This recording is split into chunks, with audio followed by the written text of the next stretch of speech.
Everyone thought Jalen Rivers was untouchable, the star of our basketball team, the golden boy with a scholarship in his pocket. But what no one knew, behind every perfect game, he was failing his classes. And I was the only one who knew his secret. Everyone at Ridgeview High knew his name, Jalen Rivers, the golden boy of the South, the one who could make a basketball spin like magic on his fingertip. When he walked down the hall, people moved aside. Teachers smiled, coaches bragged, and girls, well, most of them, looked at him like he was already a legend. But me, I saw something different. I wasn't popular or loud, just another girl sitting behind him in history class, trying to blend in, trying not to let my crush on him show. Until the day I saw the first crack in his perfect image. It was after practice one evening. The gym lights were dim, the echo of bouncing balls still hanging in the air. He sat alone on the bleachers, staring at his phone, a crumpled worksheet beside him. When I picked it up to hand it back, I froze. A big red D was scrawled across the top. He looked up at me, eyes tired, voice low. "Don't tell anyone, okay?" That was the first time I saw Jalen without the spotlight. No cheers, no swagger, just fear. Later that night, I couldn't stop thinking about it. Everyone thought he was untouchable, but behind that perfect smile, he was drowning. The next week, I noticed him skipping tutoring sessions, avoiding teachers, pretending everything was fine, but his eyes told a different story, one that begged for help. So I did something stupid, or maybe brave. I still can't tell. I offered to help him study. He laughed at first, said, "You're serious? You know I'm hopeless, right?" But there was something in his voice, like he wanted someone to care. So I told him I'd meet him in the library after practice. That first session changed everything. He showed up late, sweaty from drills, still wearing his jersey. But when he sat across from me, his usual confidence melted into silence. For the first time, he wasn't Jalen the star. He was just a boy scared of failing, scared of losing his scholarship, scared of losing everything he'd worked for, and maybe that's when I started falling for him. Not because he was perfect, but because he wasn't. Would you have helped him keep his secret, or told someone before it was too late? The library smelled like paper and dust, that comforting kind of silence where secrets could breathe. Jalen sat across from me, head down, pencil tapping against his notebook. His confidence on the court didn't follow him here. I watched him struggle through simple equations, numbers blurring together, frustration tightening his jaw. Every time he missed an answer, he'd exhale and mutter under his breath, "Coach is gonna kill me." I tried to lighten the mood, made dumb jokes about math being evil, and he laughed. Finally, this small, unguarded laugh that made the whole room feel warmer. For 2 hours, it was just us. No fans, no cameras, no noise, just the sound of effort, and something unspoken slowly forming between us. He wasn't dumb, he was just tired. Tired of pretending. Tired of playing a game that wasn't just basketball, but when I asked why he didn't ask for help sooner, he went quiet. His pencil stilled and he whispered, "If they find out I'm failing, I lose everything." His words sat heavy between us. He wasn't exaggerating. The scholarship was his family's ticket out. His mom worked 2 jobs. His little brother looked up to him, and the school relied on his wins for funding. That night, I promised him I'd help, no matter what it took. Over the next few weeks, we studied after every practice, sneaking into the library, then sometimes the diner down the street. He'd tease me about my color-coded notes. I'd tease him about falling asleep mid-lesson. We were happy. Or maybe I just thought we were, but something started to feel off. He'd get mysterious texts during our sessions, glance at his phone, smile faintly, then hide the screen. When I asked who it was, he just said, "Coach stuff. Don't worry about it." I wanted to believe him I did. But one evening, I stayed late at school to finish an essay. When I passed the gym, I heard voices inside. Curious, I peeked through the door. Coach Thompson stood there, arms crossed, talking to Jalen in a low voice. "If your grades don't go up, you're off the team," the coach said, "and if you're off the team, the scouts disappear. Understand?" Jalen just nodded, silent, shoulders tense. I should have left it there, but what coach said next froze me completely. "I'll handle your grades. Just focus on winning." My heart dropped. Handle his grades? What did that mean? I slipped away before they noticed me, the sound of the ball bouncing echoing behind me like a heartbeat. That night, I couldn't sleep, because now I wasn't sure if I was helping him, or helping him hide a lie.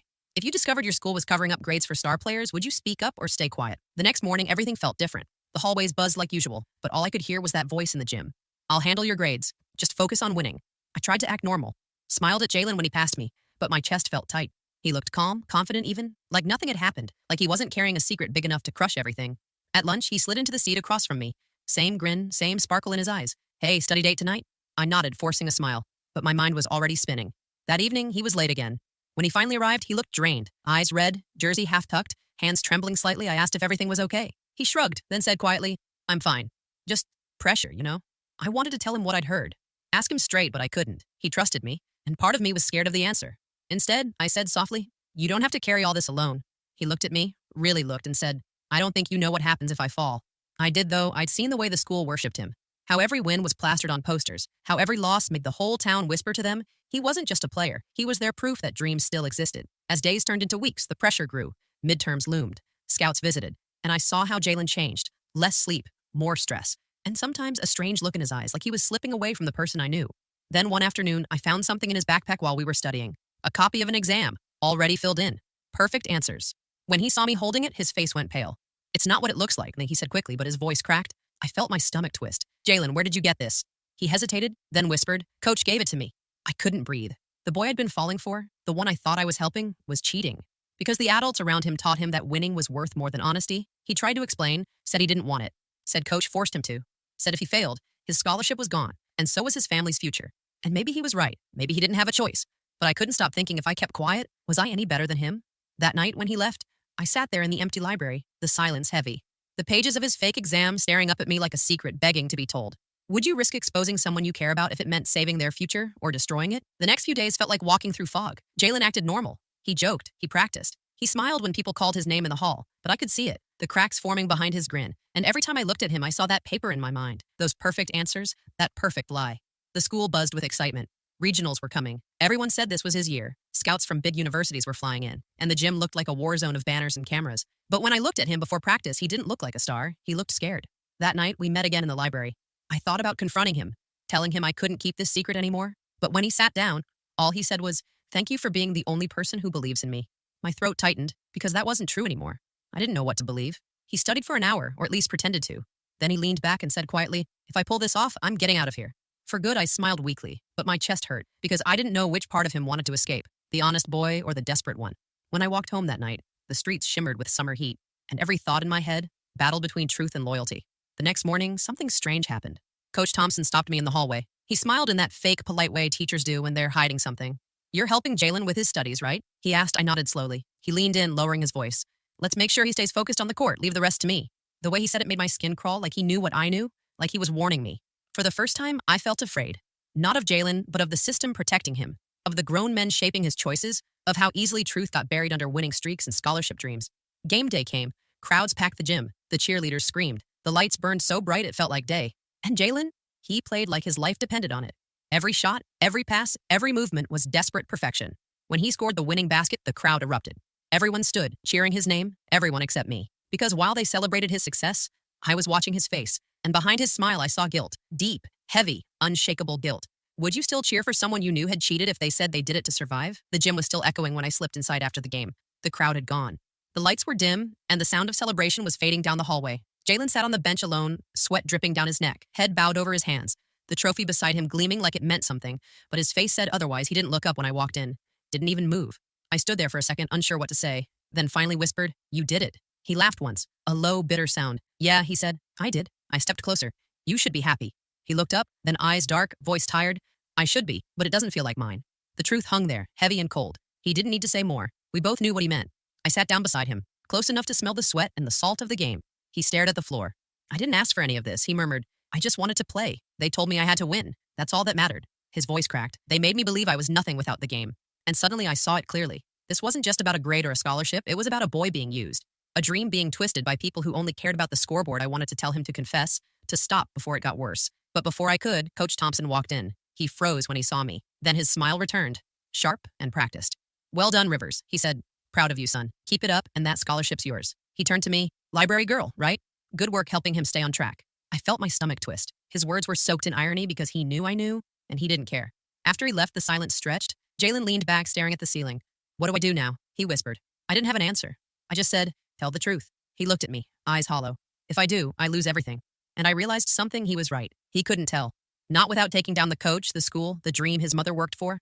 I reached out, took his hand and said softly, "Then let me help you find another way." He didn't ask what I meant. He just nodded slowly, like he'd already decided to trust me again. But deep down, I knew. The truth always finds a way out. And when it did, it wouldn't just change his life. It would change mine too. Would you risk your own peace to help someone do the right thing, even if it destroys their future? That night, I couldn't sleep. Every time I closed my eyes, I saw Jalen sitting there in that empty locker room, the light glinting off the trophy he didn't feel he earned. The next morning, I skipped class and waited outside the gym. Jalen came out looking lost, like he was carrying the weight of something he couldn't drop. When he saw me, he gave that small nod again, the one that meant he was tired but ready to try. We sat on the bleachers in silence for a while. Then I said, "If you can't tell the truth, then we'll make things right another way." He frowned. "What does that even mean?" I pulled out my notebook, the one I used for tutoring him. Except this time, it wasn't about equations or essays. It was a list to plan. Step 1, learn the system. Step 2, beat it without cheating. Step 3, expose who made you cheat in the first place. He laughed softly, shaking his head. "You sound like you're plotting a revolution." "Maybe I am," I said, "just a quiet one."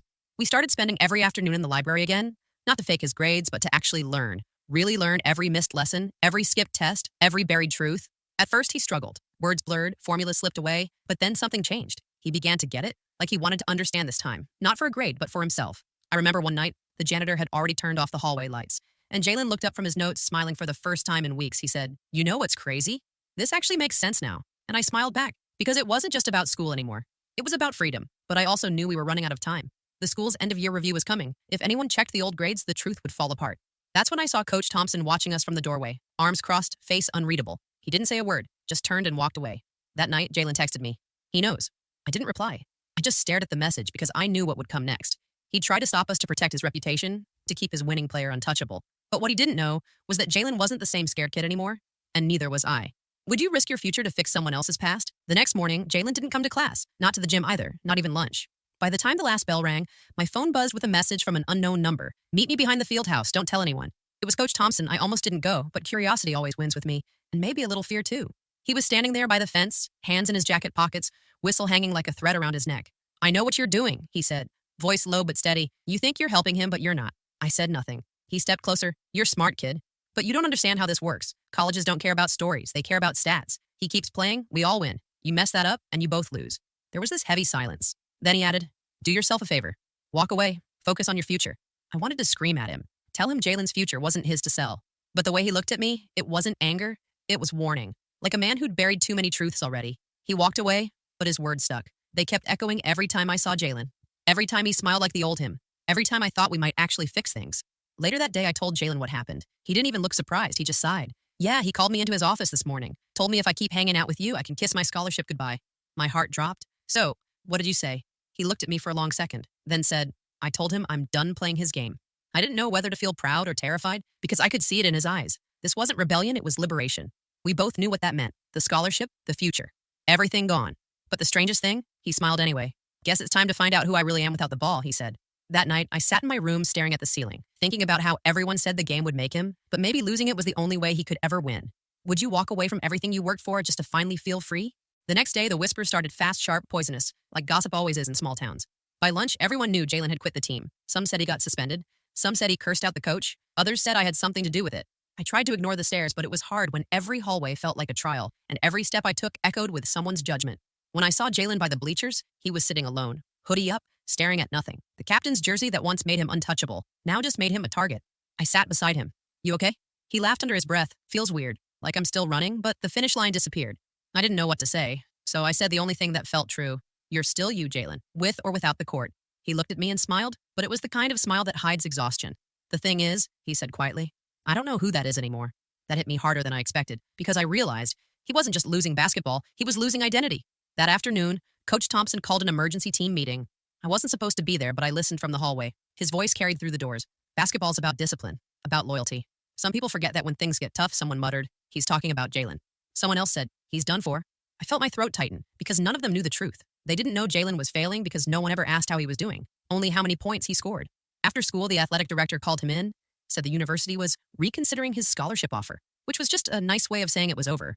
That night, Jalen didn't text, didn't call, didn't even show up at practice. So I went looking for him. I found him on the court, shooting hoops alone under the flickering lights, sweat dripping, breath heavy, no music, just silence. "Couldn't stay away, huh?" I asked. He smiled faintly, didn't want to forget how it felt. I stood there watching him shoot, and for the first time, it hit me. Maybe his biggest fight was never about basketball. Maybe it was about belonging. Have you ever walked away from something that defined you just to find yourself again? It all started with a simple message from Jalen. "Meet me at the library." Now, when I arrived, he was pacing.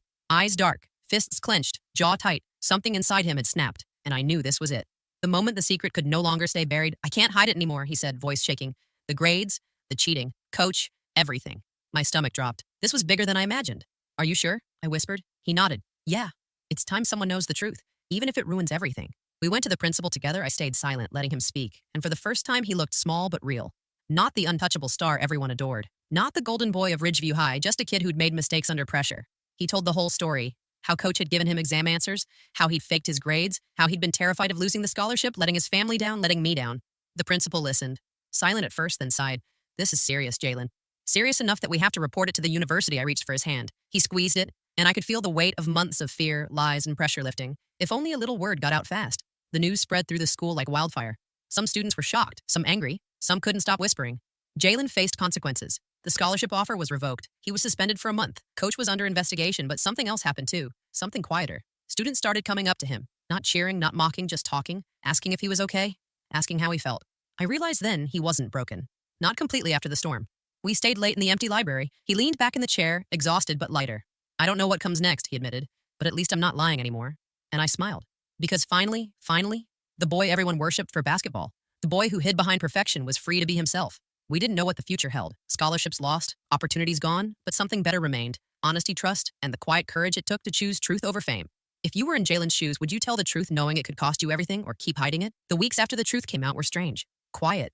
Like the calm after a storm. The gym wasn't full of cheers anymore, but it wasn't empty either. Jalen returned to practice, not as the golden boy, not as the star. Everyone worshipped, but as himself. Sweaty, tired, trying. Learning what it meant to play without pressure. I sat in the bleachers, notebook in my lap, watching him shoot. Every basket imperfect, every movement human. And somehow it felt better than any perfect game I had ever seen. He didn't talk about the scholarship, he didn't talk about coach or the investigation, he just played. And slowly I saw the boy I knew before the lies, the boy I'd fallen for, coming back to the surface. One afternoon, he jogged over to me. Thanks for sticking by me, he said quietly. No fanfare, no smirk, just sincerity, I smiled. You always had it in you, I said. Maybe now you get to play your own game. We walked home together that day, the streets golden with evening light. And I realized the game had never been just about basketball. It was about choices, courage, and knowing who you are when no one is watching. Jalen turned to me. Do you think I can still make it? I laughed softly. Maybe not the way you imagined, but in your own way? Absolutely. And for the first time, I believed it too. We didn't know what the future held. Universities might have closed doors. Scholarships might have vanished, but honesty, trust, and second chances were ours. And somehow, that felt like a victory bigger than any trophy. As we walked through the empty streets, I realized I wasn't just watching him play a new game. I was part of it too. Learning that sometimes the greatest win isn't on the scoreboard. It's in finding the courage to play honestly, to stand by the people you care about, and to believe in yourself, even when the world is waiting for you to fail. Jalen laughed at something I said, and for the first time in months, it wasn't a laugh, hiding fear, it was free. And I knew no matter what happened next, we were ready. Have you ever had to start over after a mistake? How did it feel to play your own game?